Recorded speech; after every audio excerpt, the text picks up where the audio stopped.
As you can see, these are designs that you can edit, logos, beautiful logos that you can edit, guys.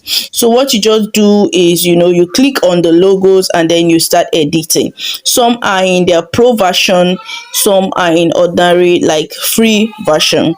Like this particular design is in its free version.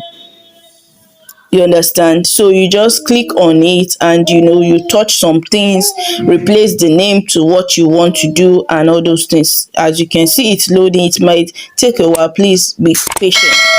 So KC, Corina, Claudia, whatever your business name is, you can edit this Corina Claudia by clicking on it. Then you edit it and then you place it back. Then this KC as well, you can edit it and then you place it back. So this particular round, this thing, you can change the color. You have to come down here. There are a lot of colors that you can use to edit and change the color. As you can see, let me just try and change it to blue. As you can see, it changed to blue. I've changed it to red. So you can change a whole lot of things. And then the next thing is you come up here and you hit on this save.